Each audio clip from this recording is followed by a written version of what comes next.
qu'il a de si spécial ce mois d'avril? Comme vous avez pu le lire dans ma newsletter précédente, les énergies de ce mois d'avril s'annonçaient déjà denses.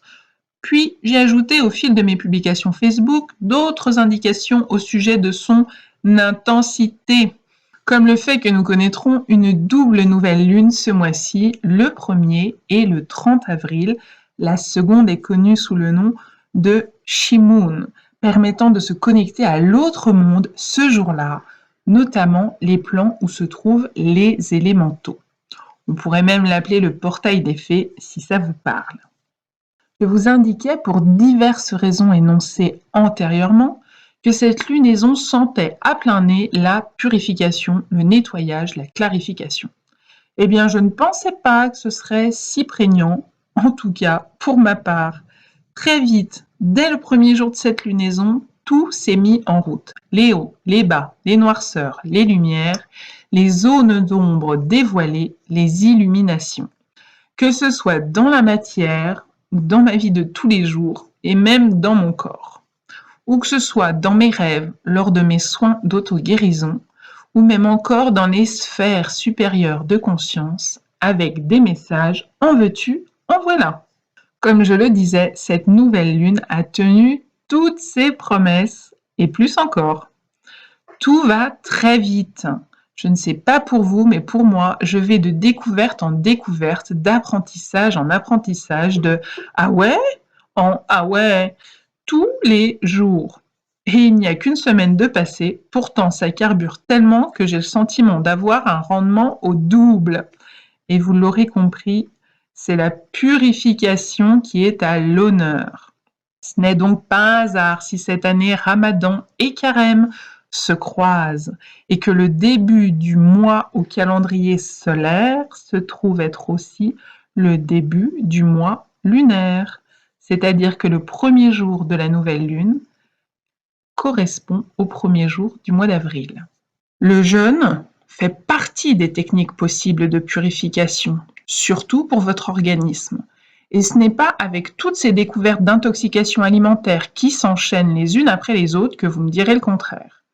Je vous le redis, découverte, zone d'ombre dévoilée, mais aussi purification, parfois même purge, parfois même encore besoin d'une restructuration, que ce soit celle d'une entreprise, celle d'un système institutionnel, et ce n'est donc pas pour rien que les élections présidentielles tombent en plein milieu de cette lunaison, ou même restructuration de notre système digestif. En effet, vous pourriez vous sentir barbouillé, nauséeux ce mois-ci, peut-être même avec quelques symptômes de grippe, voire de grippe intestinale, qui viennent toucher l'estomac, l'intestin, l'œsophage, le sens du goût, l'envie ou non de manger. C'est aussi possible. Donc d'un côté, vous l'avez compris, on a le soleil qui croise la lune, et de l'autre, cela mène à la purification. Et ça va nous mettre sur la piste d'un nouveau portail, celui du dimanche de Pâques. Alors que vous soyez catholique ou pas, ça ne change rien. En effet, cette année, ce dimanche de Pâques se trouve dans les énergies de la pleine lune. Le premier a lieu le 17 avril, la seconde a lieu la veille, le 16. Mieux encore, le 15, il y a un anniversaire, celui de l'incendie de Notre-Dame de Paris, mais aussi c'est l'ouverture de la Pâque juive ce jour-là. On se retrouve donc avec un trio de jours avant, pendant, après la pleine lune, qui est un trio de choc. Donc on va revenir un petit peu en arrière pour s'aider à resituer l'intérêt de tout ça. On va remonter jusqu'au 15 avril 2019, lorsque la cathédrale Notre-Dame s'enflamme, sous le regard médusé des Français, peut-être du vôtre, des passants de toute origine et des téléspectateurs bien au-delà de nos frontières. Au même moment, je reçois un message que je vous ai retransmis du mieux que j'ai pu, à la fois par écrit, mais aussi en audio sur ma chaîne YouTube. Ce soir-là aussi, comme maintenant, tout est allé très vite. Les bassins d'énergie ont insisté pour que je sois la plus rapide possible dans ma retranscription, sans doute à la mesure du pourquoi qui a traversé bien des esprits ce soir-là. Je n'ai pas la prétention d'avoir apporté une réponse à cette question. Par contre, j'espère avoir pu apporter de la lumière et de l'apaisement. En tout cas, les retours que j'ai reçus au sujet de cette canalisation allaient en ce sens. En substance, si je n'en retire que la moelle et depuis ma propre vision et interprétation, nous étions encouragés à sortir des lieux de culte pour trouver en nous le chemin vers le Sacré-Cœur. Est-ce que c'était au sens propre? Est-ce que c'était au sens figuré? Je vous laisse mettre votre propre interprétation. En tout cas, il s'agissait d'être dans une démarche, soit de trouver à l'intérieur de soi la voie du cœur sacré, afin de relier son propre vortex à celui de l'univers, soit de trouver les personnes qui, par leur essence émanée, donc ayant déjà fait ce chemin du cœur ouvert et relié, rayonnent et deviennent finalement ces vortex relais aux vortex physiques ancrés dans la matière, tels que les édifices spirituels et cultuels. Se rallier auprès d'eux afin qu'ils puissent vous aider à ouvrir la voie de votre cœur sacré et qu'à votre tour, vous devenez un vortex pour d'autres. Et alors, il y avait cette petite subtilité qui fera sourire les étudiants qui suivent mes cours pour cette session 2021-2022, c'est de constater qu'en amont, c'était précisé, il est temps. Il est temps pour chacun de trouver en soi la voie du cœur sacré. Ce fameux temps qui passe par ici et qui repasse par là. Ces lignes de temps multidimensionnelles qui se croisent et recroisent jusqu'à ce qu'on veuille bien tisser les liens adéquats avec. Mon message, vous le savez, est toujours identique à celui reçu ce soir-là. Écoutez votre cœur, connectez-vous à votre cœur, suivez la voie du cœur sacré. Ouvrez le cœur sacré en vous. Nul besoin d'aller absolument sur place ou dans un lieu de culte pour que cela se produise. En d'autres mots, devenez votre Église. Ouvrez votre cage thoracique, dont l'architecture est semblable à celle d'une charpente de cathédrale ou à l'ossature gothique de Notre-Dame de Paris. Et vous y trouverez, certes, bien caché, mais vibrant, le trésor, votre cœur sacré. Et il n'y a plus qu'à le faire rayonner, l'allumer, pour le rendre davantage flamboyant. En 2020, un an après, j'ai eu de nouveau un message, un 16 avril, oui un 16, comme la pleine lune de cette année, et aussi comme l'arcane de la Maison Dieu dont je vous ai tant parlé à l'époque, autant en 2019 qu'en 2020.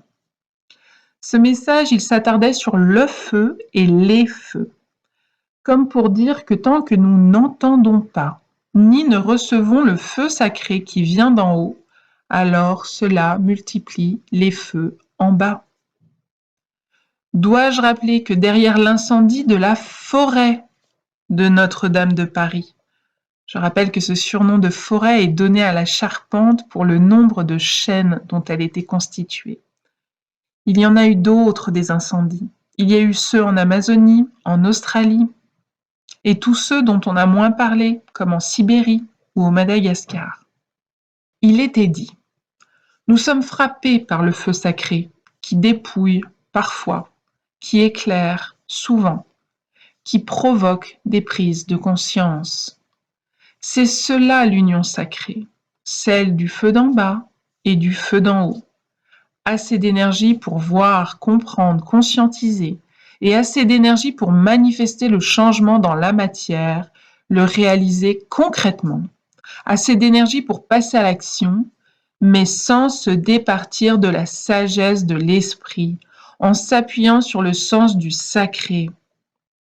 Se rappeler que la vie est sacrée, que notre planète est sacrée, que notre essence est sacrée, comme celle de tout être vivant à nos côtés, que toute vie mérite notre considération.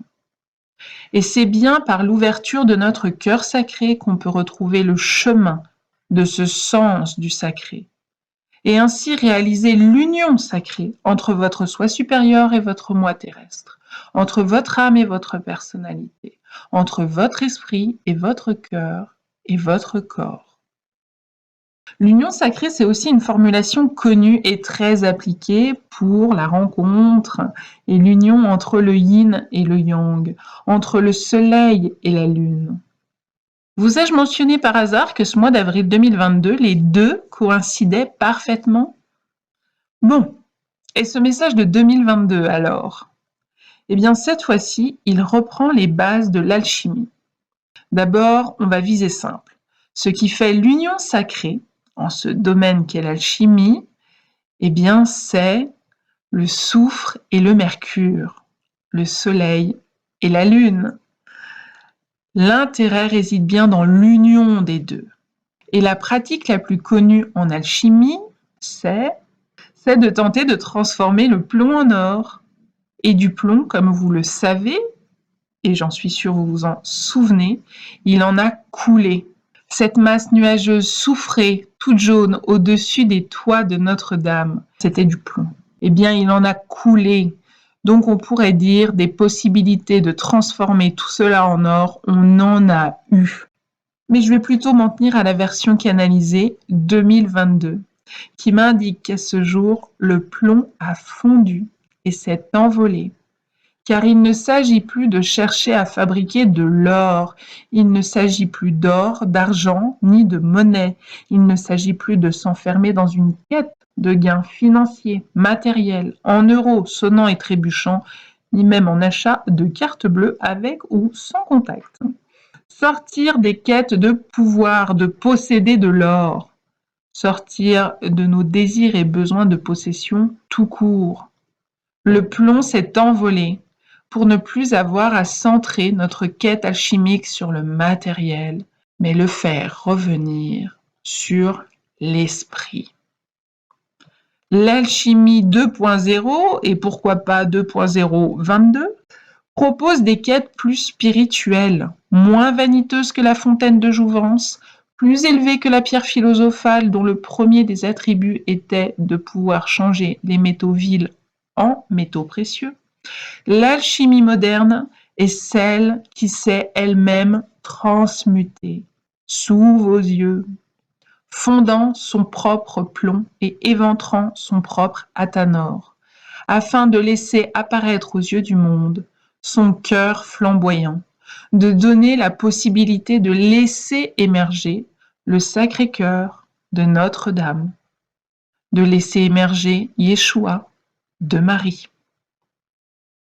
En quelque sorte, l'exemple vous a été donné pour devenir des alchimistes sur votre matériau le plus précieux, vous-même. Et comme vous le savez, j'en suis sûre, alchimiser, transmuter passe par tomber la carapace pour grandir, s'alléger, s'autoriser à prendre une autre forme, une autre image, un autre fonctionnement. Tout ceci passe par une œuvre de purification. Transformer son plomb en or, certes, mais pour chercher la pureté de l'être, la voie du cœur sacré. D'où mes recommandations intuitives depuis le mois de mars pour mes consultants ou pour mes lecteurs, de procéder à quelques soins de libération de mémoire émotionnelle ou karmique, ou encore de contacter votre sœur sombre ou votre frère sombre, si vous êtes un homme, pour lui offrir une opportunité de se dévoiler. Ou pourquoi pas encore d'envisager de se délier, se libérer d'une addiction en s'accompagnant de l'exercice EFT sur 21 jours de ce cycle lunaire. Nettoyons. Vous voyez Blanche-Neige sifflotante dans la petite maison des 7 nains? Eh bien, visons à lui ressembler dans notre propre maison, notre propre foyer, qui, je le rappelle, prend son origine dans le mot feu. en mettant l'ardeur nécessaire pour faire place nette autant que possible et accueillir le feu sacré. Cela ne va pas tarder car les énergies de Pâques sont celles de la résurrection et donc du feu sacré présent en nous. Les énergies de Pâques préparent à la réception du Saint-Esprit. Ou encore, comme je l'ai canalisé récemment, de l'Esprit Saint dans un corps saint, mais en faisant référence à ce Saint-Esprit. Donc, dans un corps dépollué, détoxiné, allégé, libéré, peut-être par un jeûne physique ou par des nettoyages énergétiques. Ce Saint-Esprit qui s'en vient quelques dizaines de jours plus tard à la Pentecôte et qu'on appelle aussi la descente des langues de feu. Je vous laisse méditer tout ça, faire des liens ou pas, vous laisser inspirer. Mais chaque année, vous allez me dire, c'est comme ça, Sandra. En quoi 2022 est différent puisque chaque année, il y a Pâques, suivi de la Pentecôte, la descente des langues de feu. Eh bien, ce dimanche de Pâques, c'est aussi le tricentenaire de la découverte de l'île de Pâques, qui, comme son nom l'indique, a été découverte par un bon chrétien occidental le fameux dimanche de Pâques 1722. On est donc avec un vortex, ce dimanche 17 avril 2022, qui fait résonance avec celui de 1722. Rappelez-vous, les lignes de temps se croisent et des liens se forment entre elles. Bon alors, qui a envie d'aller faire un tour à Rapa Nui ? Eh bien moi, bien sûr. Chose dite, chose possible. Un grand portail sacré s'ouvre en connexion avec l'île de Pâques pour ce tricentenaire. Et mieux encore, il va trouver un écho en septembre lors de l'équinoxe. Parce que pour eux, dans l'hémisphère sud, eh bien, c'est à ce moment-là que se passe le passage vers le printemps et son énergie de renouveau pascal. Ils me l'ont fait chercher longtemps, ce message. Mais comme je dis souvent, patience, Sandra, patience, pas de pression, pas de précipitation. Tout vient à point qui sait lâcher prise.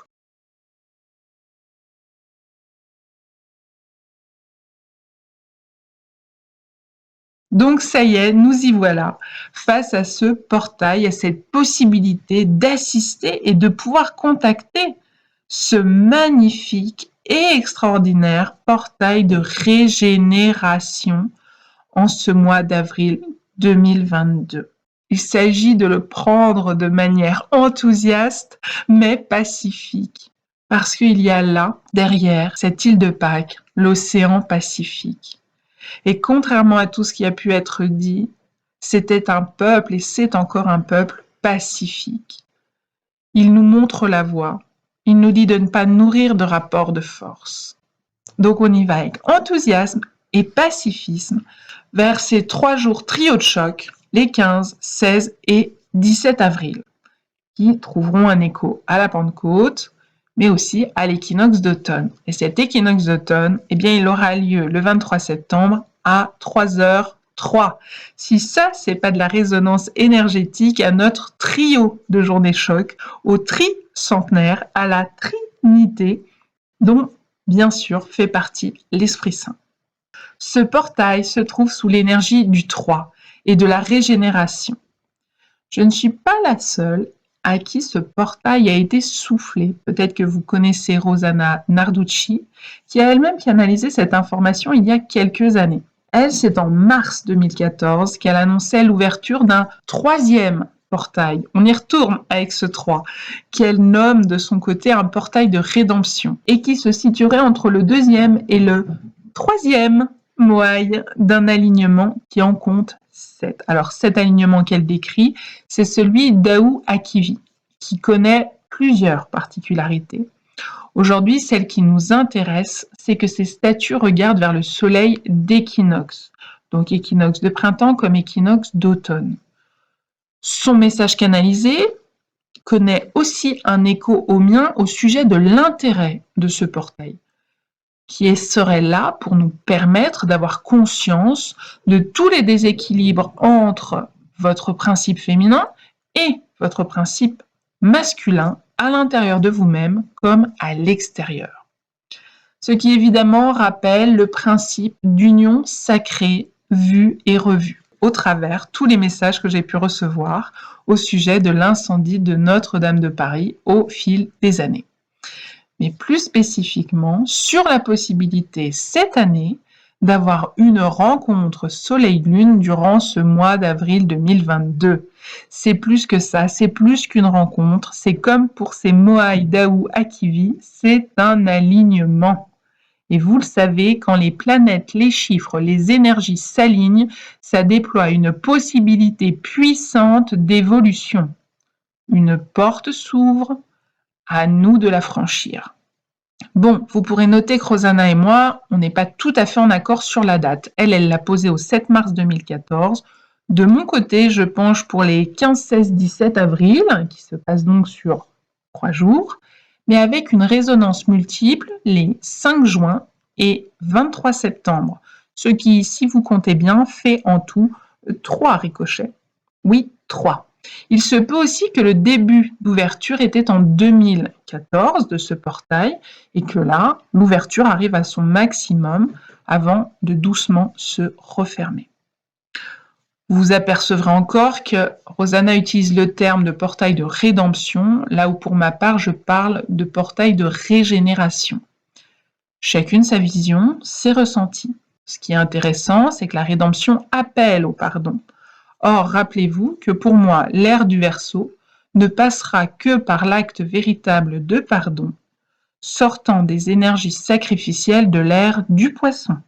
Et qu'à Pâques 2019, qui avait eu lieu en fin de semaine après l'incendie de Notre-Dame de Paris, je canalisais « L'heure est à la réconciliation et non à la fustigation. L'heure est à l'ouverture de cœur et alors le miel du pardon pourra en découler. C'est uniquement la capacité de connexion à son cœur sacré qui permet l'acte véritable de pardon et de nettoyage de mémoire. Je pourrais encore développer un peu sur l'histoire des cultes de l'île de Pâques, qui à un certain moment a mis l'accent sur les œufs, oui, comme les œufs de Pâques, sauf que à cette époque, elle ne portait pas encore ce nom. Coïncidence formidable, simple synchronicité de l'univers, à vous de le dire.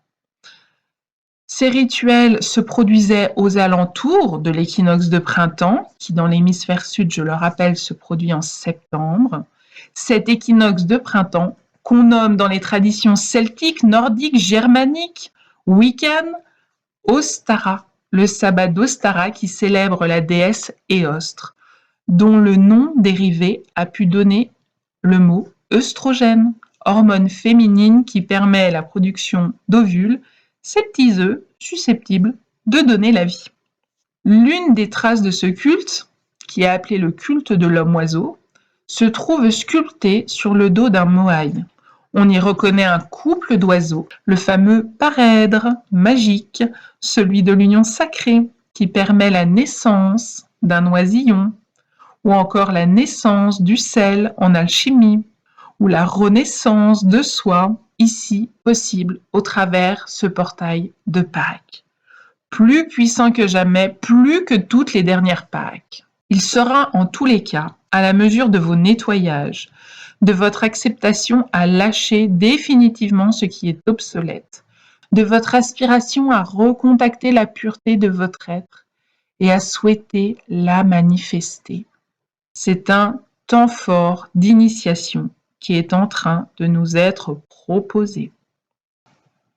Rappelez-vous, la pureté du cœur et de l'esprit ne nourrit aucune violence, aucun rapport de force, aucune quête de pouvoir ou d'argent. La paix que j'ai émise en souhait pour 2022 est là, en offrande. Elle nous tend les mains. Quel endroit plus symbolique que celui où a vécu un peuple pacifiste, au fin fond de l'océan Pacifique, serait à même de recevoir et de générer un tel portail. Je ne connais pas meilleur endroit sur cette terre.